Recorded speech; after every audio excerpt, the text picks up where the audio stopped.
Welcome to the First and Inches podcast, where every play counts and every take hits hard. Right. David is repping the dynasty that is the Kansas City Chiefs. George bleeds black and gold for Steeler Nation, and AP is still waiting on the Vikings to show up in February. We're breaking down the biggest stories in football, baseball, and anything in between. We're calling it like we see it, and no fan base is safe. Touchdown! This is the First and Inches podcast. Are you ready for some football? We're ready for some football, baby.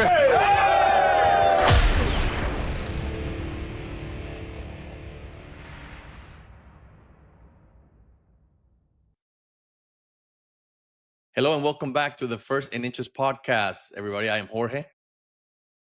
I am Hooks. I'm all day AP. What up? What up? What's up, guys?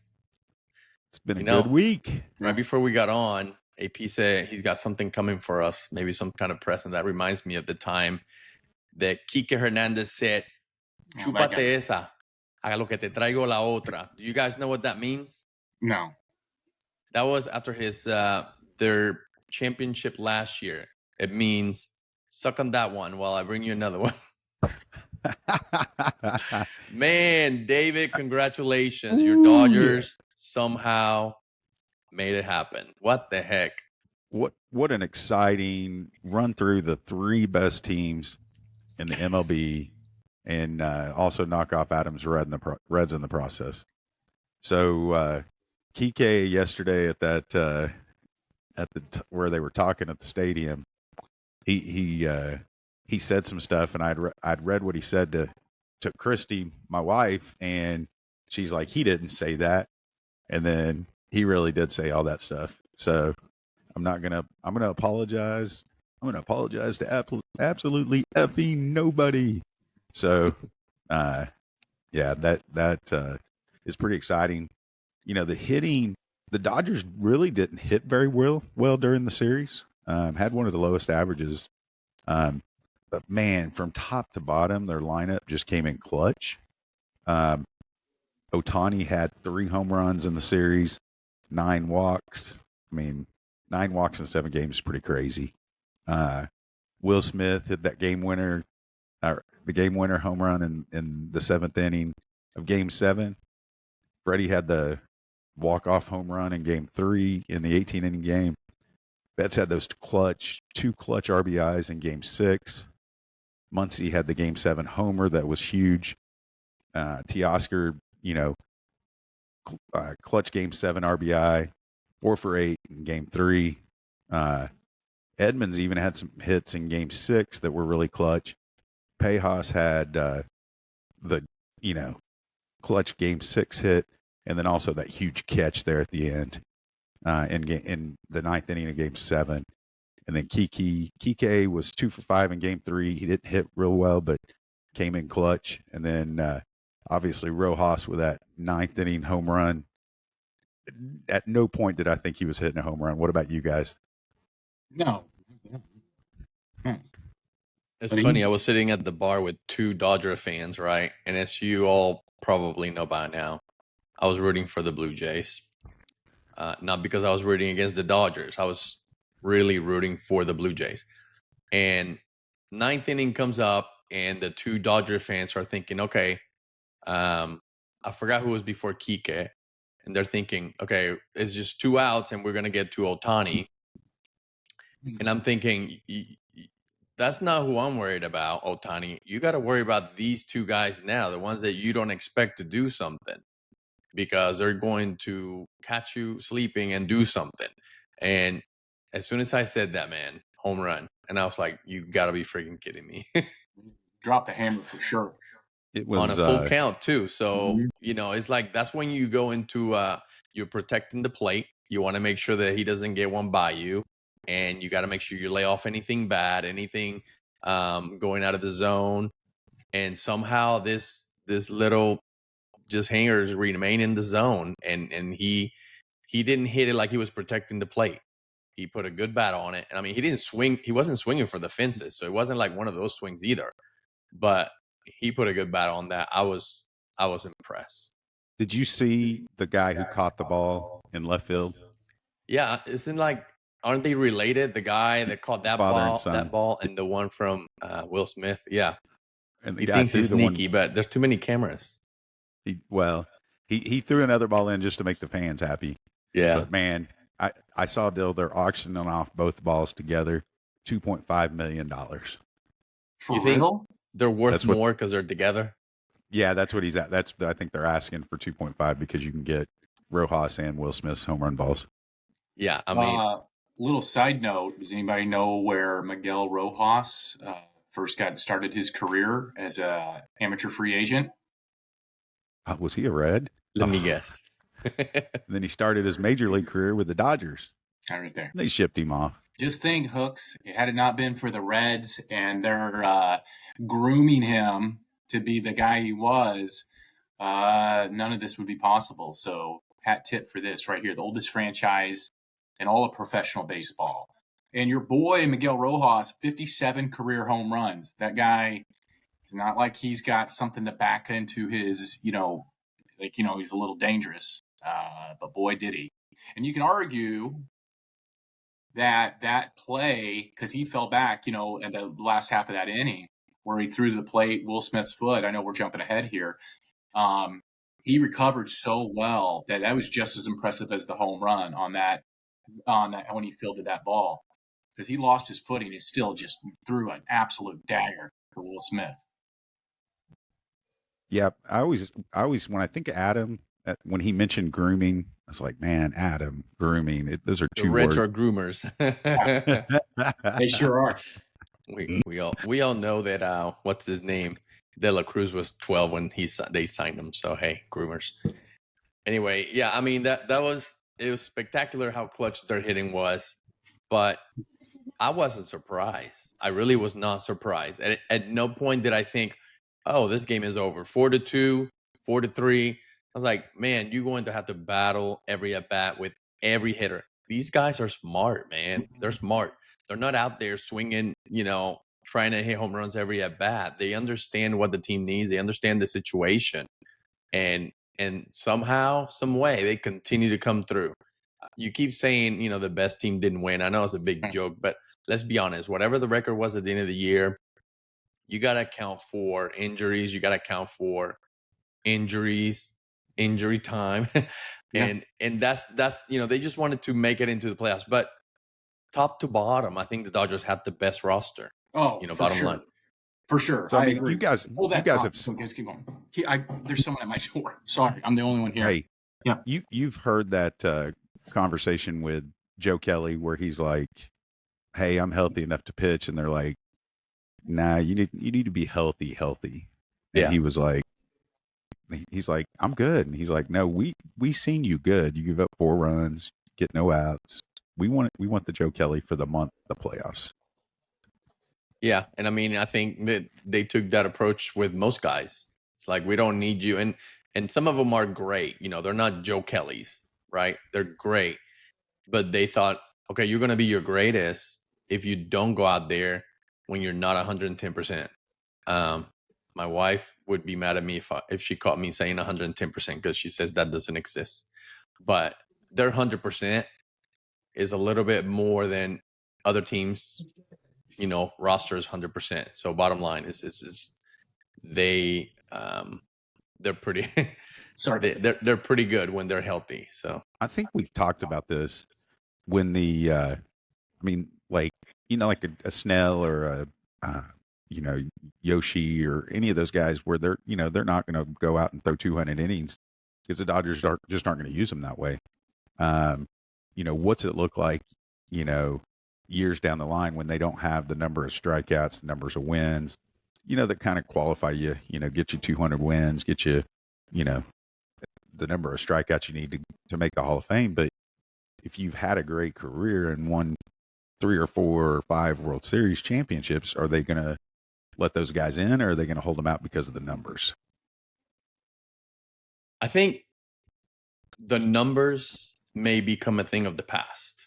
Yeah. I think the impact that some players are having now on the game is going to be rewarded and acknowledged because they understand, listen, the days of somebody going Nolan Ryan out there and throwing 140 pitches, those are over, right? Nobody's going to be able to pitch at this level They're not for groomed. 25 years anymore, 20 years. So they got to take that into account.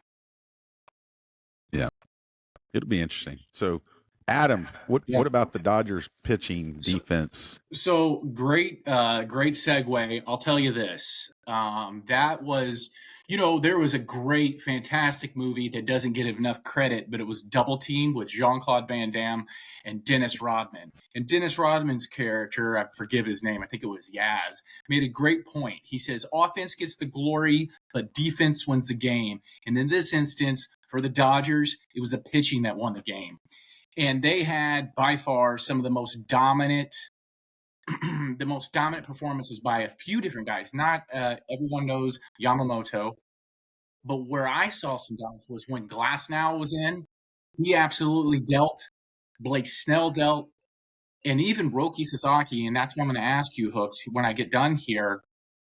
Is he a full-time closer? And just something to think about of how well he performed. A sub-1 ERA in that role.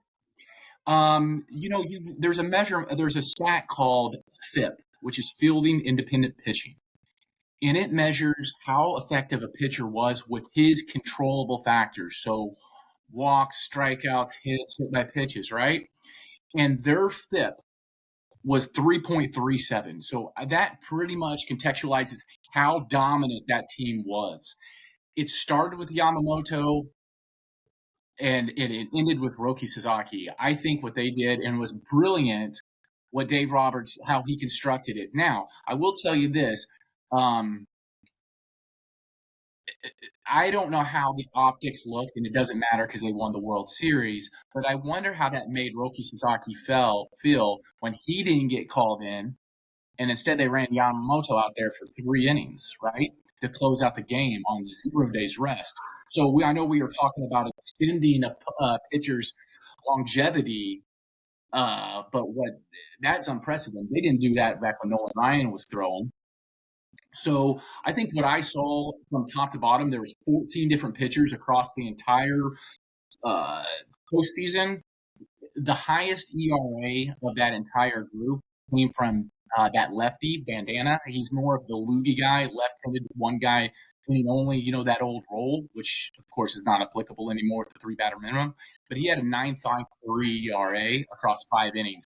So Clayton Kershaw, I don't really count because he just threw 2 innings. He got lit up. It was above 15. But overall, those are the outliers. Just a complete brilliance of that of the team. And had it not been for them, there's no shot that they get this World Series win. All right. So on Roki, now I think they'll move him back into starting. Yeah. And the only reason I like when I was watching him, like when he was in the pressure situations, he didn't look like he was having fun. Almost felt like he looked a little scared, intimidated at the moment. But boy, did he though. I mean, he might have He looked still like came it, through, He but yeah. flat out dealt.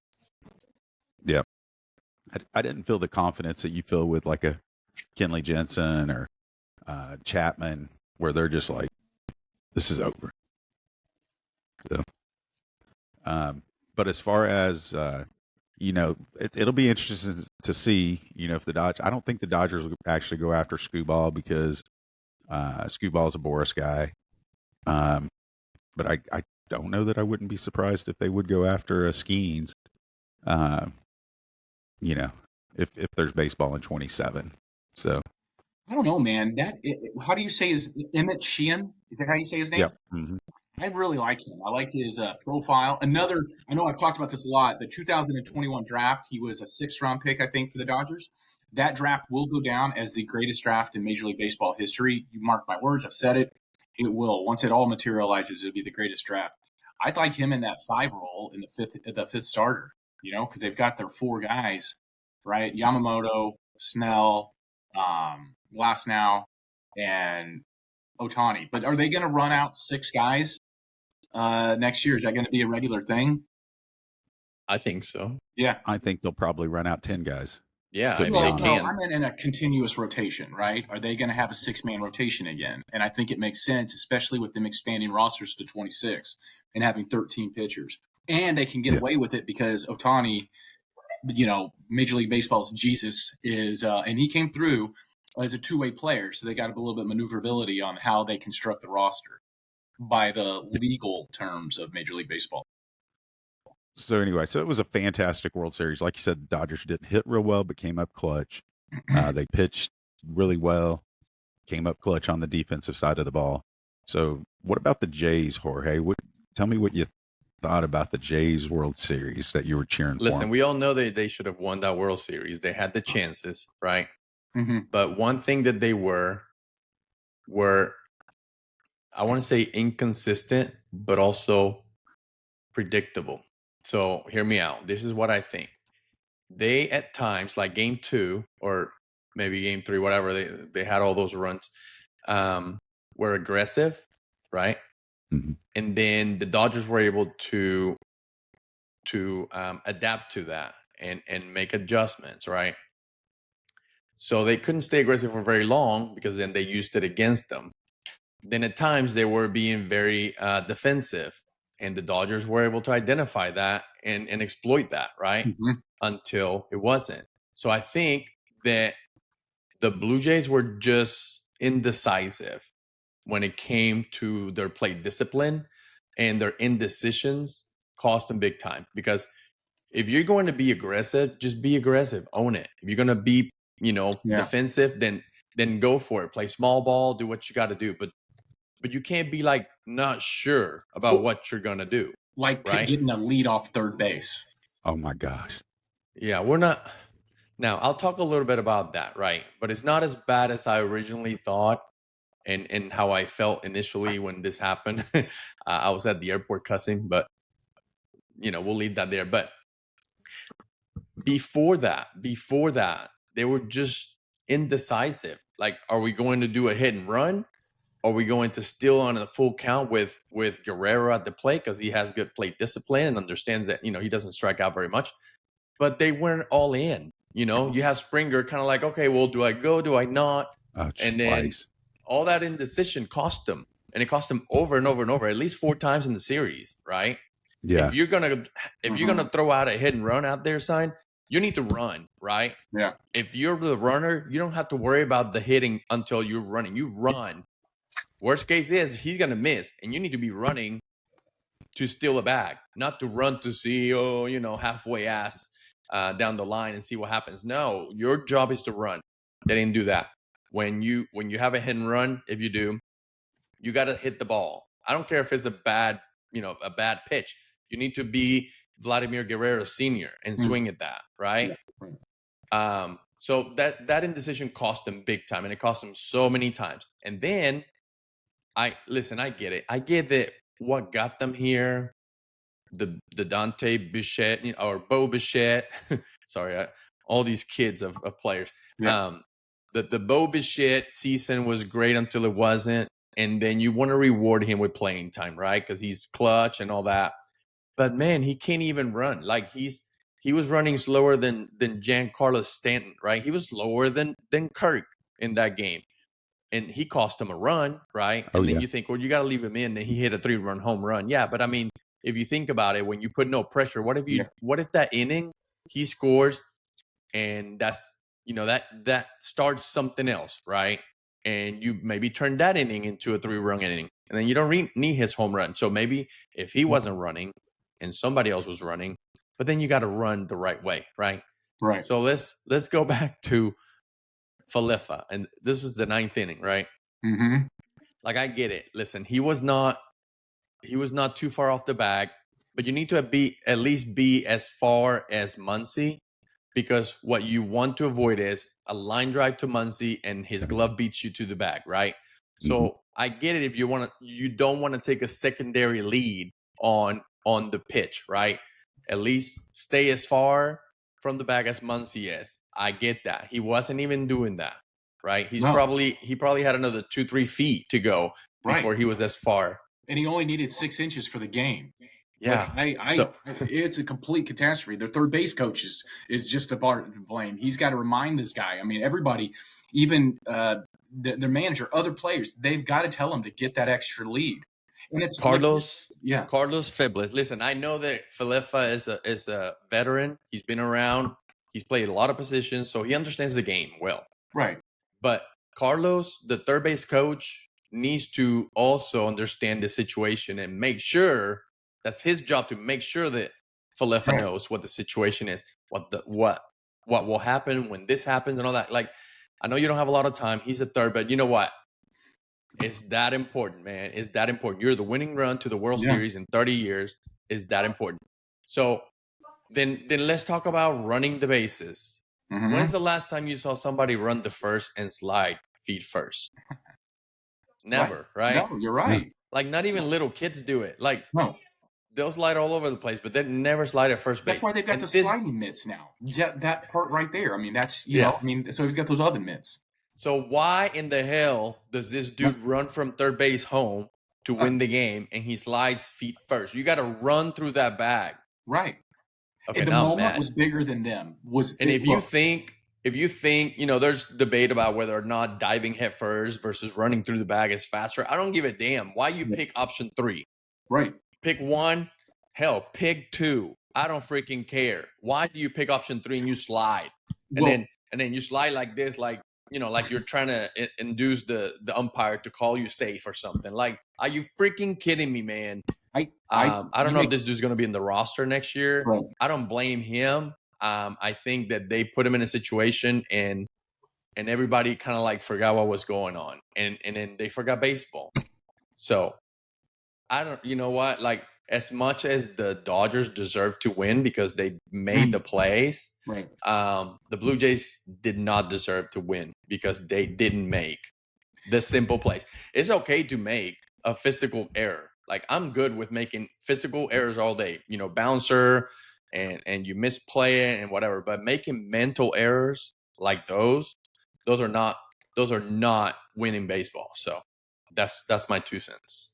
I completely agree with you. I think what you said could be summed up with one. The moment was bigger than the Blue Jays because Yes. that whole entire team, the whole entire series, but it was antithesis. That entire play, the moment was bigger. They weren't prepared.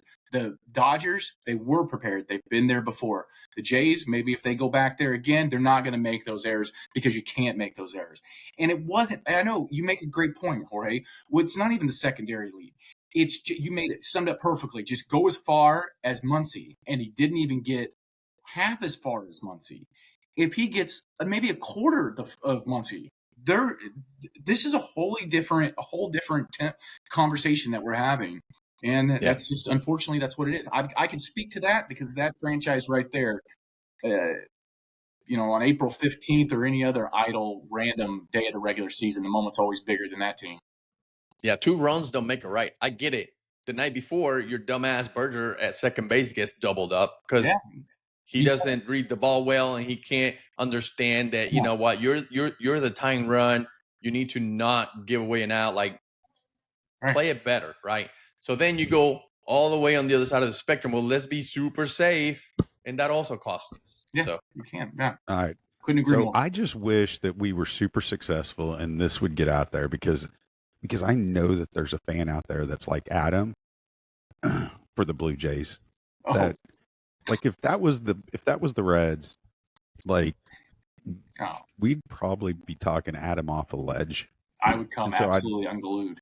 I don't know any actual Blue Jay fans, but it's so disgusting. I mean, I can sit here and in my mind Mm-hmm. think of a half a dozen times that if they just did this, they won that series. Right. Everybody's saying that it was a classic World Series, unless you're a baseball guy that's liked ball for, that watches it. Then you see it and you're like, man, I would have been better had the Blue Jays, not made half these mental errors. And I'm not saying I wouldn't. I want to be full disclosure. I'm not even close to the talent they are. But again, that moment evaded them. It was bigger. So we don't need to keep hammering it.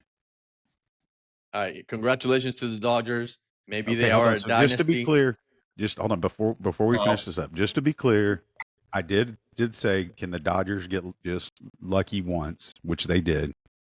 And I'm telling you, any Blue Jays fans out there, if you hear this and you were just like so disdained, come on our show and let us help you work through your pain. So, all right, Yeah.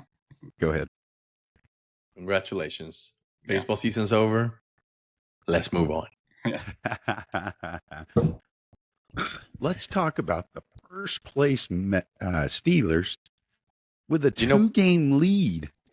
To be the best, you got to beat the best. And I think the Steelers just beat the best team in the league. So I guess terrible towels are about to start flying this year. Yeah. Let's go. I've been Let's saying it go, since Steelers. day one. Aaron Rodgers. They're going to the AFC Championship game. So Yeah, this might last me a week. So I mean, did you think that they were going to come in there and win that game? No, Jorge? not at all. Listen, I was playing softball. I was in the middle of a game. And so when the game was over, like I watched the score was 17 to I think 7 at one point. And when we got in the truck and I asked Melody to tell me what the score was, she's like, it is 27 to 17. I was like, we just gave them 20 points unanswered and we're going to lose this game. So she's like, no, you're winning. I was like, what? Yeah.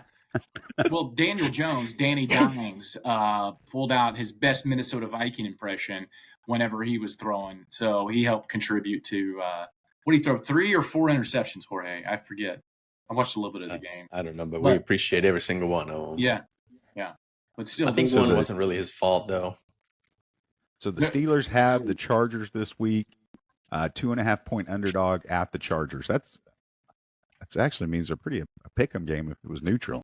On prime time. And we have really good record on prime time, so we shall see. Yeah, is it Sunday night or Monday night? Sunday night. Yeah. So So That'll be a good listen, one to because watch. of that, I think we might have a chance. There'll be focus, and then we can play up to the competition, and then the rest of the rest of the season, we'll play down to our competition and just make it interesting. So I saw some social media this week that said that they think Aaron Rodgers will come back for another year next year because of the success he's having this year. What's your take on that, Adam and Jorge? Jorge, I'll let you guys know my take. I think the guy's an absolute dog, and I would have loved it if the Vikings would have signed him, even though I'm not going to segue to the Vikings. But I like Aaron Rodgers. I know he's a prick and he's unmarketable, but he gets it done, and he would have got it done, and it had been for that absolute joke of a franchise in New York that you could roll out, I don't care, Patrick Mahomes and big fat L. He'd take the L there. That's how bad that franchise is. There's nothing there that could support a winner, and we've watched it quarterback after quarterback. So if I'm the Steelers, they don't have anybody in line, do they, Jorge? There's nobody. No, No. Mason Rudolph's our backup, I think. I don't know. Heck yeah, Mason Rudolph, go Pokes. They'll never give him a chance to be a starter. No. And I don't know who we can find this season. Who stands out in college right now? I don't Right. think Yeah. anyone. I haven't heard. I don't follow it and- closely, but it doesn't seem like it's a draft year for that. Yeah, and you're gonna throw a rookie out there, fresh out of college? Probably not. I don't know what will happen with free agency if there's anybody out there that's going to be available. So we'll see. I would think that unless they find somebody that is extremely better than Rodgers, that they might let him just go out there and have another try. But I think that I don't think we can go another year with Rodgers, right? Or No. 2 more years or whatever. No. They need to hurry up and plan for the future. And we don't want to be in a situation where we're going to start figuring out from year to year, okay, who's available? And now we're going to have a veteran quarterback on our roster. No, we got to figure a way to create or find another Roethlisberger. And I don't mean the rapist part. I mean the player part. Right. Another Roethlisberger or somebody that we can, that can be a franchise quarterback. And our job is his first job type of deal. So I don't like the whole quarterback roulette that's going on right now in the NFL. I was don't about like to it say one that, bit. though. Look what Mac Yeah. Jones is doing And look what Sam Darnold did, what Daniel Jones is doing.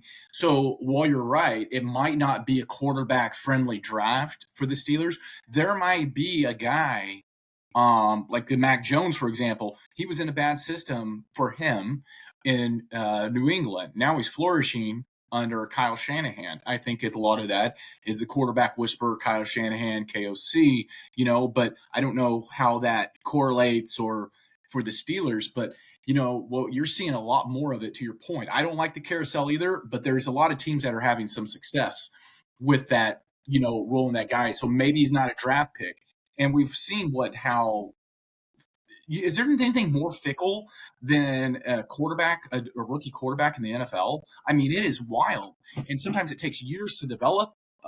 So it's a big gamble. Maybe they get this guy, they jump on that carousel train, and then, they get rolling with another franchise. They need to find a quarterback out of college that is consistent.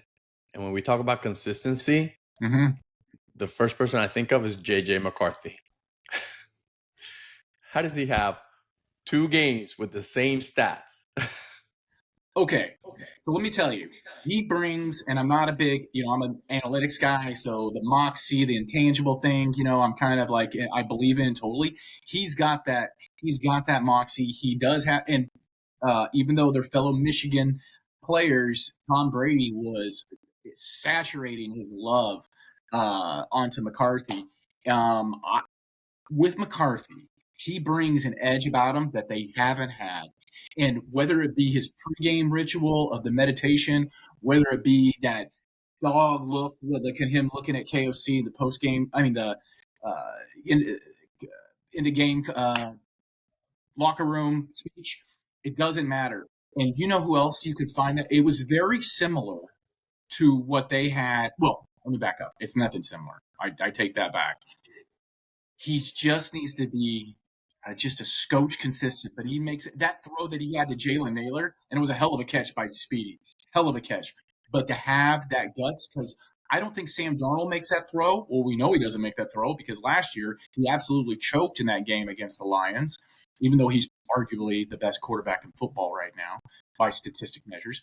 But I'm telling you, and he offsets the rest of the game too. Aaron Jones was flat out busting down the door for the Lions until he got hurt. But then, Jordan Mason came in. What I'm saying is he might not be consistent in a statistical measure, how we might see like Patrick Mahomes or Aaron Rodgers or Sam Darnold, but he does give the rest of their players that edge that they need. At 4-4, I completely feel, rejuvenated. And with the Packers losing to the Panthers, they're just a game back, baby. And this is a big game against the Ravens. They have no defense, so that's what they've got to feast because Lamar Jackson is an absolute.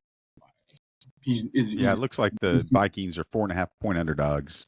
Well, that's a touchdown, so that's pretty big. Come on, man! I need you to win this game. Oh. So, hey, did you see what did Sam Darnold do last week? 4 touchdowns, right? 4 touchdowns, was it? 4 tutties. He was perfect. No incompletions in the first half. I'm glad for him. What he experienced in New York, again, going back to that franchise, he's relatively young, guys. He's like JJ McCarthy. When he drafted his first year in college, he was only 21 years old. He's not like, what's Penix? Penix is like 34, 35 years old. So anyway, my Chiefs, not a good week. Once again, the comments are they going to make the playoffs? Are they even a team that anybody should be worried about? Keep it in mind, they're still the favorites for the Super Bowl. So they get a bye week this week. They're going to get their offensive line put back together, this week, next week. And they didn't go and get any running backs. They didn't go in and get D-line help. But you know what? I trust in Veach, and Veach is the man, and I don't question any of his decision makings because of the 7 straight AFC Championship games. So if the Steelers are there, it is Chiefs Steelers. It's going to be great. Just shake it off, folks. Shake it off. So the AFC Player of the Week this week, Lamar, 4 touchdowns, 204 yards passing. He came back with a vengeance on a Thursday night game. Yeah. Did you see who I hope he got the all his bullets defense? out last week, so I don't have to see that his ass running around all over the Vikings this week. So you didn't get to watch the game, so you're really not going to be able to talk about Alex Highsmith from the Steelers. He was defensive player of the week. So 2 sacks, forced fumble. But NFC player of the week, Colston Loveland had rookie breakout game, 6 catches, 118 yards, 2 touchdowns. And then the defensive player, or actually the special teams player for the NFC was Levi Drake Rodriguez. Can you tell us much about him, Adam? I'm sorry, say that. It was echo. I said the special teams player of the week in the NFC was Levi Drake Rodriguez with the blocked field goal. Yeah, well, Levi Drake Rodriguez, a 24 7th round pick. Believe it or not, Kwesi Adolfo-Mensah is actually drafted. Has had a horrible luck or success in drafting. He might have a guy, defensive line guy, that is actually playing better than Javon Hargrave and Jonathan Allen, these 2 high-priced free agents that they signed coming into this season. I will say this, though. I disagree with him. I know that blocked field goal was imperative, and that's what won the game. But Miles Price, another, had 2 really big returns. One was called back of a bullshit hold, but the other one, he did have a 61-yard return. That field position set him up brilliantly for an inconsistent but highly motivating J.J. McCarthy. So if I'm doing slices of pie, I'm giving 75 to Miles Price, 6th-string wide receiver, 25% to that D-line LDR. Nice. All right, so let's finish this up with chump of the week. I'm gonna go last. So you guys choose. Okay, I'm gonna do it at the elephant in the room. Everyone knows this. Dan Quinn. You've got a franchise quarterback. Did you hear his excuse? I believe his excuse was it just evaded him, basically, what he was insinuating. I don't know how you do that when you have an absolute savage in Jaden Daniels, who I would have drafted above Caleb Williams. And believe it or not, above J.J. McCarthy. I think Jaden Daniels is the man. I think he's got so much, as my kids say, aura about him. And now he's going to be out for, 4, 5, 6 weeks with a disgusting injury. Luckily, it wasn't his throwing arm. But pretty big doofus move, Dan Quinn. Yep. My chump of the week, the Dallas Cowboys defense. The whole thing. You know what? Quit crying about penalties. You made Jacoby Brissett look like a freaking MVP candidate. Mm-hmm. It was, I don't know if pathetic does it. Like, it was terrible. And it's not necessarily that they gave up 500 yards, right? But you're going to give them a penalty for first down, like how many times? You're going to allow them to convert third down how many times? Mm-hmm. They were doomed from the beginning, right? Because they're chasing points and being dumb, and that defense can't stop anybody. So, I mean, I guess I get why they're chasing points, but come on now. That defense was just atrocious to a backup quarterback that looked. Melody asked me, he looks like he's 45 years old. I was like, yeah, he's not. But he played,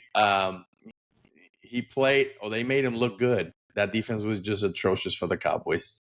He looked so good that they're putting Kyler Murray on the IR. If they just had a D end, the Cowboys, if they had maybe a really stud defensive end, or they could have draft capital and they could maybe draft someone, or they could use all of that and get a guy. Didn't they get like $15 for Parsons when they traded? They can use that. Who was the guy they traded for? Quentin Williamson? Williams. Williams or something? I don't know. Yeah, he's a big old dude. 2 or 3 sacks. Yeah, they're where does he come from? He's from the Jets. Yeah. So, I mean, they're saying he's going to be a game changer. Woo! Yeah. So anyway, great chumps of the week. Mine is the media this week. And the media, the reason why I'm saying the media is because they won a salary cap in baseball. And it is so ridiculous. They let the Yankees, they let the Phillies, Mhm. they let so many different the Mets, they let so many different teams spend as much money as they want to, and they never win. And it's not like the Dodgers; they've always won, but they've never. I mean, 3 out of the last 6, yes, but its salary cap is not going to help the teams that are cheap. Maybe a salary floor, but not a salary cap. So yeah, only like 4 teams in the last 20 years have won the World Series with the highest salary. Yeah, I mean, I agree. Salary floor could force some of these teams to be more competitive, and that's what we're looking for. We're Yeah. not complaining about somebody's making more money than somebody else or whatever. We're complaining about they're not competitive, right? When you have a huge salary versus the Marlins team or whatever, oh, the games are not exciting. Well, we wanted to be more competitive. Maybe a floor would make you spend more money and become more competitive, right? And be more even when you get on the field. And that's what we all want, right? It's not necessarily to tell you how much money you can spend and that's it, right? Mhm. Right. And we talked about what percentage of yeah, the Dodgers spend maybe 84% of their Revenue. earnings Mhm. on Yeah. salary, and we're not going to talk about the Mets, right? They're up in the 90s.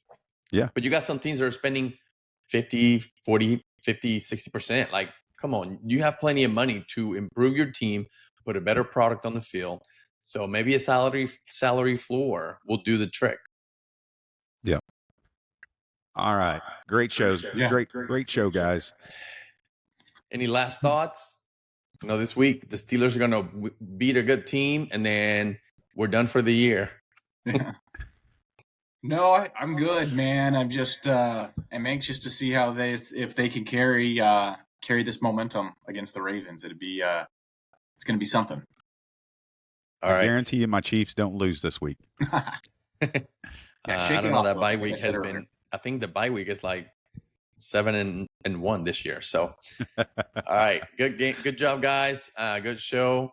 To our fans, you can always find us on your favorite podcast app, Apple Podcast, Spotify, and then please look us up on YouTube. Subscribe, become one of our fans. Comment. We're gonna reply to your comments. First and Inches podcast on YouTube. Thank you so much, and we'll talk to you soon. Go Dodgers. Peace.